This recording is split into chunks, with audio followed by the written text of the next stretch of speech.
Hi everyone, welcome back to the USCPA classes for Financial Accounting and Reporting exam.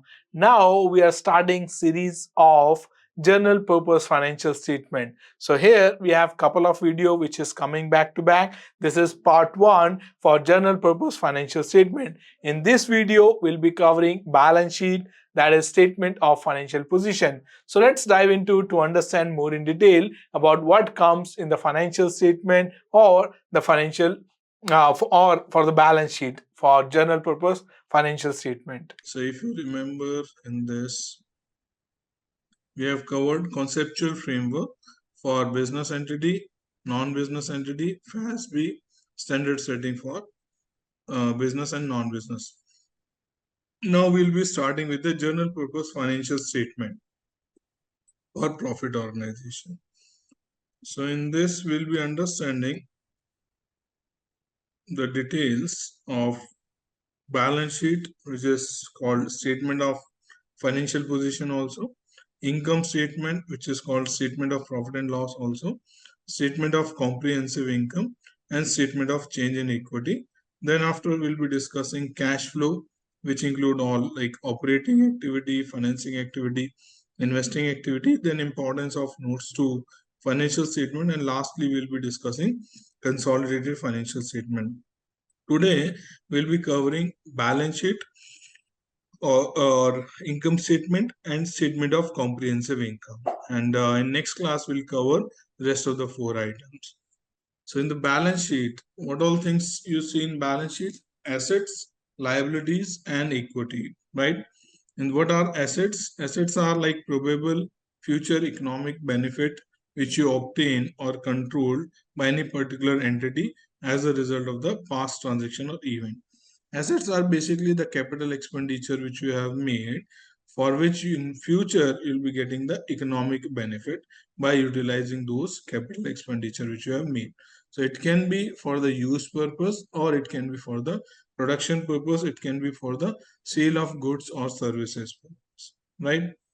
And what are the assets? It can be like your current assets, it can be investment, it can be property, plant and equipment, intangible assets, and other assets. So these are like generally, if you see in the financial statement, these are category of assets we generally see, right? Hope you have gone through the 10K or not yet.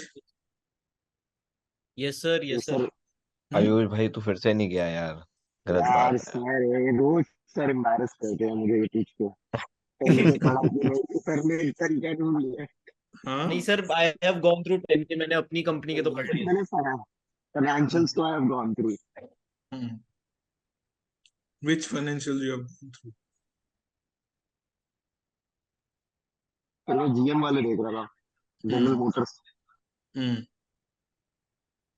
So this is Audit page number करते हैं। 51, right? This is your income statement. This is your balance sheet. If you see in the balance sheet, there are current assets. In current assets, you have cash and cash equivalent, which we have studied in chapter 3, right? Then we have studied marketable debt security also in chapter 3.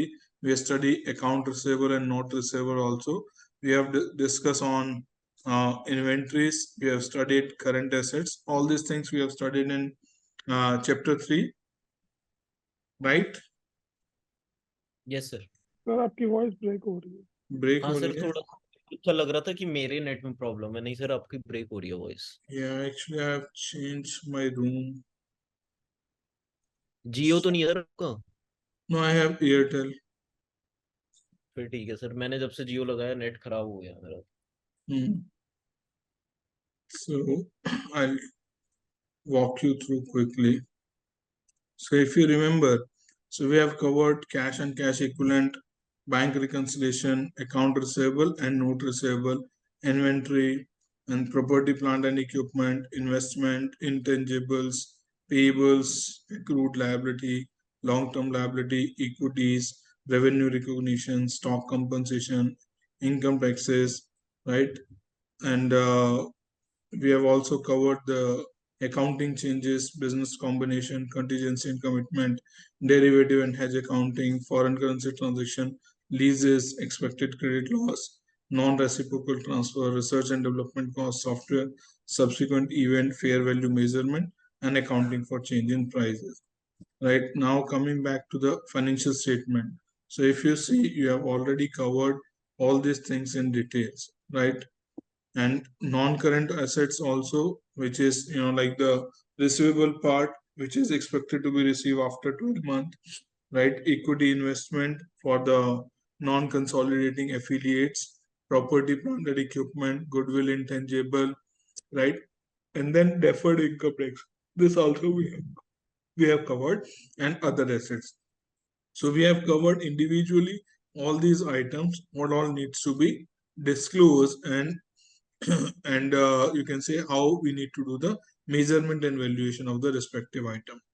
Same way in the liability and equity side also, we have covered account receivable, short-term debt, accrued liability, right? And we have also covered long-term debt, and we have covered retirement plans, pension plans, other liabilities. So we have covered all liability categories as well individually, right? And then we have covered equity side also, what is common stock, paid in capital, retained earning, other comprehensive income will be studying now, and shareholder equity also will be studying now. So more or less till here, if you see in the balance sheet item, we have covered individually all the items, right? So this is what we need to consider when we are discussing about balance sheet or statement of position. So assets, like we have discussed the definition, for which you get future economic benefits, right? Assets are those items which will give you the future economic benefit. And when it says assets, it includes both current asset, non-current assets like investment, property, plant and equipment, intangible, and other assets also, right? The other thing is liability, which is future probable future sacrifice or economic benefit arising from the present obligation to transfer the assets, right? What is liability? Future sacrifices. That means in future, when you need to make the payments, that include your current liability or non-current liability, or you can say long-term liability.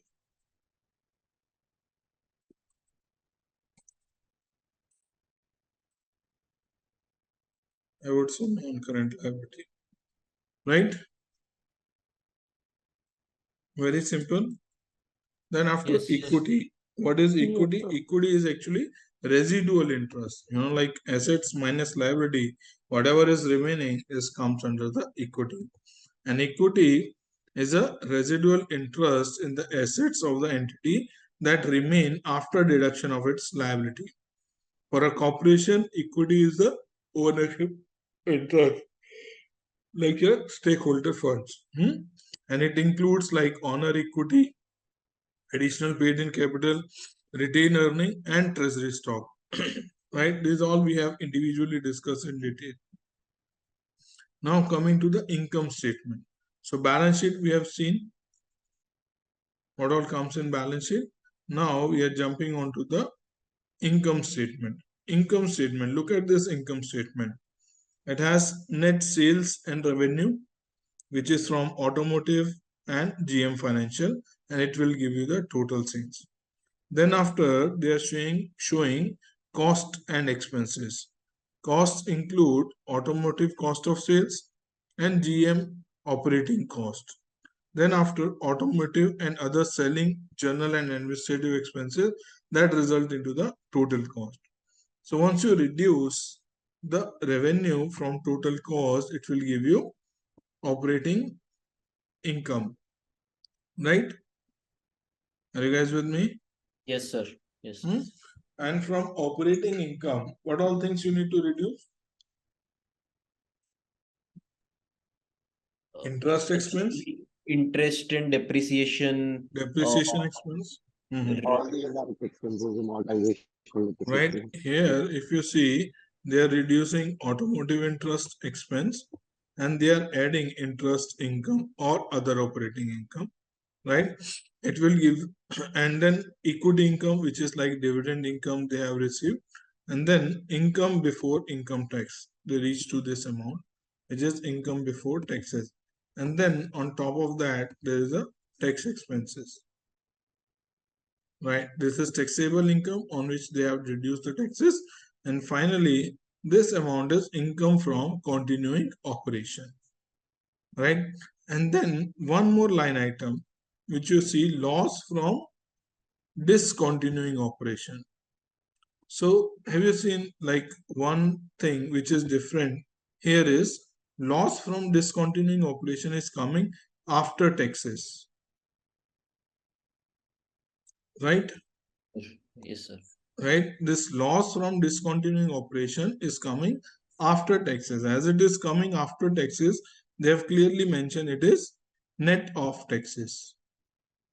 Right, in the note number 22, they have disclosed, I'm sure they have disclosed properly what all incomes are from the discontinuing operation, what all expenses are from discontinuing operation, and on the remaining losses what is the tax effect, and then after tax effect whatever is the balance that is being coming over here net of taxes. Right, and then it result into net income after sir taxes. ये जो income tax expense होता है इसमें doubt है कि ये actual basis पे होता है या फिर कैसे होता है? Yeah, very good point. So, there are two things. One is your business income, second is your taxable income, right? So, current year taxes are being calculated based on the taxable income, which can be different from your book income. And that difference may be on account of permanent differences or temporary differences. If it is on account of permanent differences, then you will not do anything. But if it is on account of temporary differences, then you will create a deferred tax. So deferred tax can be asset or liability depend on the situation of temporary differences. So this taxes which is showing here, taxes from continuing operation, this include income tax and deferred tax both. Got it. ठीक है sir. So if you go to the note number 17, so if you go to the note number 17, there would be two items, current taxes and deferred taxes. Right, and this is net of current and deferred taxes which is coming in the expense over here. Right, so maybe if you want we can quickly go to note 17. Deferred tax balance sheet item नहीं होता? So like what will be debit and what will be credit? If it is a deferred tax asset, then DTA account debit to deferred tax income, right? If it is deferred tax liability, then it is expense to liability, right? Here, if you see, this is your income taxes, US income, non-US income, income before income tax and equity income is this much, and then your current taxes, and then your deferred taxes, and this is the net of expenses which is coming to the P&L. Right? So this way you will be disclosing.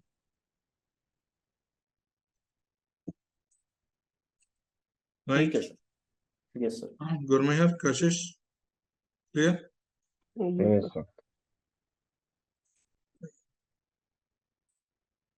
Now coming back to here.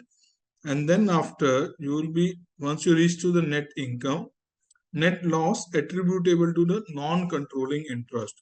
That means in the consolidated financial statement, you have consolidated certain companies' financial statement in which other party also have interest, which is a minor interest, right? So you need to carve out the income or losses attributable to those companies, right? That will come as a net income or loss attributable to the non-controlling interest, which is this 106, 65 and 9.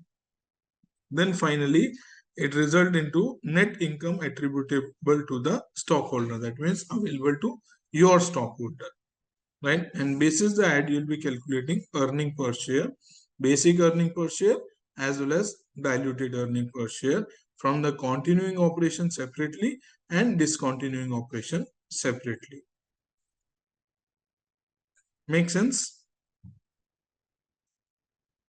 Yes, sir. Kashish, Gurmeher, so far so good? Yes, sir. Yes, Hmm? sir. Then after here you see there's a second statement called comprehensive income. So first statement was income statement. Second statement is comprehensive income, right? So in comprehensive income, as we discussed earlier also, there are 6 or 7 items which is being identified. Those items need to be disclosed in OCI, right? And general principle, what all items go in the OCI are those items which is neither the capital contribution or distribution to the shareholder, nor they are income and expense relating to the business activity run by the management. These are the income and expenses which is being on account of influence of the market condition, which is not in control of the management, right? For example, foreign currency translation adjustment, right? So foreign currency fluctuation is not in the hand of organization, right? The organization say why it should impact my profit and loss account, why it should impact my profitability, why it should impact my result and performance, right? So hence the, you can say, standard maker has created a category called comprehensive income or other comprehensive income. In other comprehensive income, you will be, it's an parking account kind of thing. There you will be parking those income and expenditure which is beyond the control of the management or organization. Neither it's a shareholder equity or contribution, nor it is a dividend or withdrawal by the shareholder, or nor it is from any activity which is relating to the business generating revenue or expenditure which is under the control of management. This include only and only those items which are not under the control of management, but it has impact on the financial statement. Make sense why this OCI has been made? Yes, sir. Second is defined benefit plan. So in defined benefit plan also, when there is any change on account of change in interest rate or change in some index which is being, like the provided by the government, which is being considered for the valuation of the pension, so those items will be parked over here, right? So we'll be discussing that in detail, but objective is to show you what is balance sheet and how the balance sheet looks like, what is income statement, how the income statement actually look like as per US GAAP, and here how the comprehensive income is different from the income statement. So that whatever we'll be discussing in next 30 to 40 minutes, you'll be able to correlate how it practically work. Make sense? Yes, sir. Yes, sir. Okay. Now come back to the notes part. Income statement. There are two type of income statement. One is single step format, second is multiple step, right? So single step format, there you'll be disclosing revenue, interest income, you reach to the total revenue, minus cost of goods sold, selling expense, administrative expense, interest expense, income tax expense, and total expenses, right? And then you reach to the net income, and then you calculate earning per share. Sorry, I would say this should not come.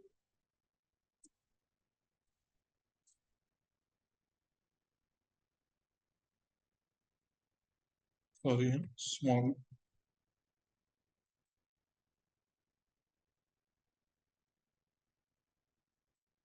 Right, and then it result into net income, which is A minus B minus, right? And then you calculate earning per shares. On the other hand, what we have seen is the multiple step format where you are calculating operating section, which is sales minus cost of goods sold, that give you gross profit. Then you are reducing operating expenses, which is selling expense, administrative expense, and other total expenditure. that give you the income from operating activities or operations, income from operation, and then you are reducing the non-operating section, which include other revenue, interest expense, and that give you the income before taxes. Then you are reducing taxes, resulting into net income and earning. So what we have seen here, is it a single step or multiple step? Is this income statement is a single step income statement or multiple step income statement?